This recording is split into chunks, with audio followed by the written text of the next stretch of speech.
கரத்தனை யானை முகத்தினை இந்தின் இளம்பெறை போலும் ஈற்றனை நந்தி மகந்தனை ஞானக் கொழுந்தினை புந்தியில் வைத்தடி போற்றுகின்றேனே. வணக்கம். குழந்தைகள் பிறந்ததுமே ஒரு சிலருக்கு வளர்ச்சி கம்மியாக இருக்குது, அப்புறம் அவங்களால நார்மல் குழந்தைகளை போல் பிக்கப் பண்ண முடியலை, கொஞ்சம் லேட் ஆகுது, அப்புறம் என் குழந்தை இன்னும் பிறந்து நடக்காமல் இருக்குது அல்லது பேசாமல் இருக்குது அப்படிங்கிற மாதிரியான ஒரு சில செயல்கள்லாம் கேள்விப்படுறோம். இப்போது இந்த மாதிரி நிலைகள் எல்லாம் வர்றதுங்கிறது மிக முக்கியமாக சந்திரனுடைய நிலையை வச்சு தான் நம்ம சொல்ல முடியும். ஒரு ஜாதகத்தில் அவங்களுடைய பிறப்பு ஜாதகத்தில் பார்த்திங்கன்னா இந்த மாதிரியான குழந்தைகளுக்கு மெயினாக சந்திரன் ஏதாவது ஒரு விதத்தில் பாதிக்கப்பட்டு நிற்பார். லக்னத்தில் இருந்து 3, 6, 8, 12வது வீட்டில் சந்திரன் உட்காந்துருந்தாருன்னா சந்திரனை மனோகாரகன் அப்படின்னு சொல்லுவாங்க. அதாவது ஒருவருடைய மனதுக்கு காரகத்துவம் வைக்கிறது சந்திரன். அவர் என்ன பண்ணுவார்னா, இப்போ உச்சம் பெற்ற நிலையில் ரோகிணி நட்சத்திரம் ரிஷபராசியில் உட்காந்துருக்காருனோ அல்லது கடகராசியில் ஆட்சி பெற்ற நிலையில் நிற்கிறாருனோ அல்லது குருவோடு சேர்ந்து குருச்சந்திர யோகத்திலேயோ கஜகேசரி யோகத்திலேயோ குருமங்கள யோகத்திலேயோ அந்த மாதிரியான விஷயங்களில் வலுவான நிலையில் உட்காந்துட்டார்னா அவங்களுடைய புத்தி கூர்மை ரொம்பவே பளிச்சிடும், ரொம்ப பிரமாதமாக வருவாங்க. ஆனால் வெகு சிலருக்கு பார்த்திங்கன்னா 6, 8, 12 போய் மறைஞ்சு இருந்தாலும் மறைஞ்ச ஸ்தானம் நல்ல ஸ்தானமாக இருந்ததுனாலும் பிரச்சனை இல்லை. ஆனால் ஒரு சிலருக்கு ராகு கேதுகளோடு சேர்ந்து அந்த சூரிய சந்திரால்னு சொல்லக்கூடிய சந்திரன் மனோகாரகனான சந்திரன் போய் மறைஞ்சிருவார். அப்படி மறைஞ்சிட்டார்னா அந்த ராகுவும் கேதுவும் சந்திரனோட இணைஞ்சு 6, 8, 12 மறைஞ்சிருந்தா நிச்சயமாக அவங்களுடைய அந்த பிக்கப் பண்ணுற வேகம் கொஞ்சம் குறைவாக இருக்கும்.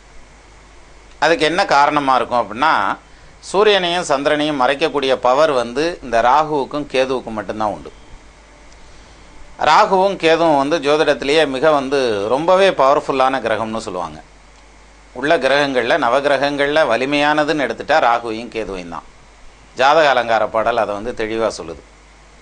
செய்யும் முந்தி தனக்கு அதிகம் செவ்வாய் வலிது, செவ்வாயில் வெய்ய சனியும் வலிவதனை விடவே அரசன் மிக வலியன், துய்ய வரசந்தனில் வெள்ளி வலியனவனில் சோமன் மிகும், ஐய சசிக்கு கதிர் வலிது, பானுவிர் பாம்பே வலிதுனா. எல்லாத்துலேயும் வலுவானது பாம்பு கிரகம். அப்பேற்பட்ட அந்த பாம்பு கிரகத்துக்கு ஏன் அவ்வளோ பவர் கொடுத்துருக்காங்க அப்படின்னா, அது ரெண்டும் கிரகமே இல்லை முதல்ல. அதாவது எப்படின்னா, மற்ற கிரகங்களை எல்லாம் நம்ம டெலஸ்கோப் வழியாவோ அல்லது சேட்டலைட் விட்டோ அதில் என்ன இருக்குது என்ன வருங்கிறத பார்க்கலாம். ஆனால் ராகுவையும் கேதுவையும் பார்க்க முடியாது. அது 2 புள்ளிகள் மட்டும்தான். சூரியனும் சந்திரனும் பூமியும் சந்திரனும் சூரியனை சுற்றி வரக்கூடிய அந்த வட்டப்பாதைகள் மோதக்கூடிய இடங்கள் தான் ராகுவும் கேதுவுமாக சொல்கிறோம். சாயா கிரகங்களாக இருக்கிறதுங்கிறதுனால இந்த ராகு கேது எங்கே உட்காருதோ அந்த இடத்துல அந்த பவரை ஃபுல்லாக தான் எடுத்துக்கிறோம். அப்போ சந்திரனோட உட்காந்துருச்சுன்னா சந்திரனுடைய பவர் பூரா ராகுவும் கேதுவும் எடுத்துக்கிறாங்க. ராகுங்கிறது நரம்பு சம்மந்தப்பட்ட விஷயங்களுக்கு ஆதிபத்தியம் வாங்கினவர். கேது பகவான் ஆன்மீகம் சம்பந்தப்பட்ட விஷயங்களுக்கு அமானுஷ்யமான விஷயங்களுக்கெல்லாம் காரகத்துவம் வாங்கினவர் கேது பகவான். இப்போ இவங்க 2 பேரோட அந்த மனோகாரகன் சேர்றப்ப ரொம்பவே குழப்பிடுவாங்கன்ற மாதிரியான அமைப்பு இருக்கிறதுங்கிறதுனால தான் இந்த பிரச்சனைகள். அப்போ இது சரி கட்டுறதுக்கான நேரங்காலம்லாம் உண்டா அப்படின்னாக்க நிச்சயமாக உண்டு, இல்லைன்னு சொல்கிறதுக்கான அமைப்பு இல்லை. ஒன்று குறிப்பாக சொல்லணும்னா அவங்களுக்கு 6, 8, 12 மறைஞ்சிருக்கக்கூடிய சந்திரனுடைய திசையோ அல்லது லக்னத்துக்கு 5வது பாவாதிபதியினுடைய திசையோ நடந்துட்டு இருந்ததுன்னா அந்த 5வது பாவாதிபதி நல்லா இருக்கணும். நல்லா இல்லாமல் பாதிக்கப்பட்டிருந்தாருன்னா நிச்சயமாக இந்த மாதிரியான பாதிப்புகளை அந்த குழந்தைகளுக்கு காமிக்கும். ஒரு சிலர் ரொம்ப தைரியமாகவும் ரொம்ப வேகமாகவும் ரொம்ப ஆக்டிவாகவும் இருப்பாங்க.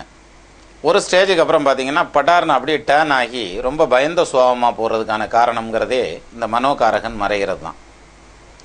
அப்போ இந்த சந்திரன் மறைஞ்சு நிற்கக்கூடிய ஜாதகர்கள் எல்லாருமே பார்த்திங்கனாக்க ஏதாவது ஒரு விதத்தில் மன ரீதியான விஷயங்களில் பாதிக்கப்பட்டிருப்பாங்க. அது அந்த காலத்தில் சொல்லணும்னா பேய் பிடிச்சிக்கிச்சு அல்லது ஏவல் பில்லி சூன்யம்லாம் வந்துருச்சு அப்படின்னு சொல்லி மனசவே ரொம்ப குழப்பிக்கக்கூடிய ஒரு நிலைக்கு அவங்கெல்லாம் ஆளாகிறதுக்கான அமைப்பு தான் இந்த மனோகாரகன்னு சொல்லக்கூடிய சந்திரன் மறையக்கூடிய விஷயங்கள்னால நடக்கக்கூடியது.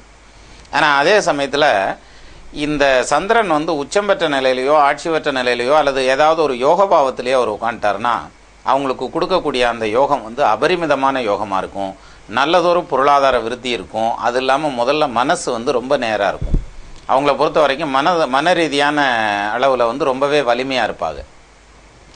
இப்போ அலெக்சாண்டர் வந்து கிட்டத்தட்ட கிரேக்கத்திலேருந்து வந்து உலக நாடுகள் பலவற்றை கைப்பற்றி ரொம்பவே ஒரு பெரிய ஒரு ராஜ்யத்தை படைச்சார் அப்படின்னு சொன்னாங்க, வரலாறுல படிக்கிறோம். ஆனால் அந்த ராஜ்யத்தை கைப்பற்றினது, உலக நாடுகள் எல்லாம் வென்றதுங்கிறது வந்து அவர் மட்டும் செய்யலை. கூட ஒரு பெரும்படையோடு வந்தார், எல்லாத்தோட சேர்ந்து செஞ்சார். அது ஒரு கூட்டு முயற்சி. ஆனால் அவருடைய காலத்துக்கு பின்னால் அந்த ராஜ்யமெல்லாம் அப்படியே இருந்ததானா? இல்லை, செதறி போயிடுச்சுங்கிறது தான் வரலாறு.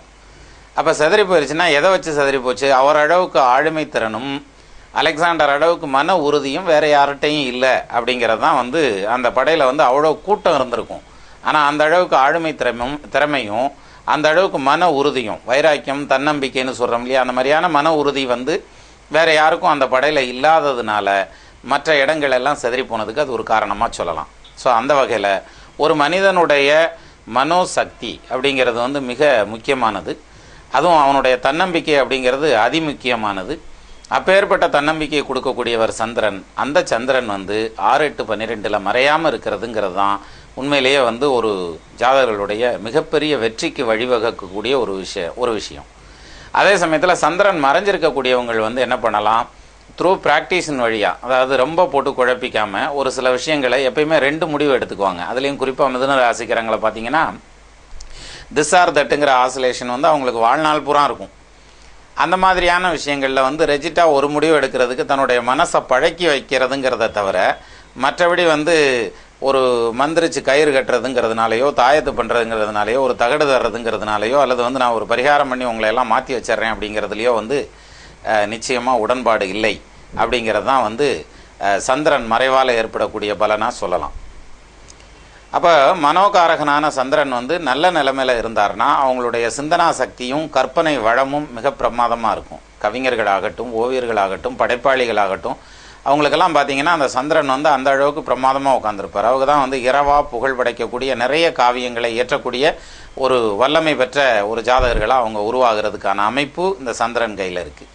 அதே மாதிரி சந்திரன் வலுத்த நிலையில் நிற்கக்கூடிய ஜாதகர்களை பார்த்திங்கன்னாக்க அவங்களுடைய ஆக்டிவிட்டீஸ் வந்து படிக்கிற காலங்கள்லேருந்தே ரொம்ப பிரமாதமாக வரும்.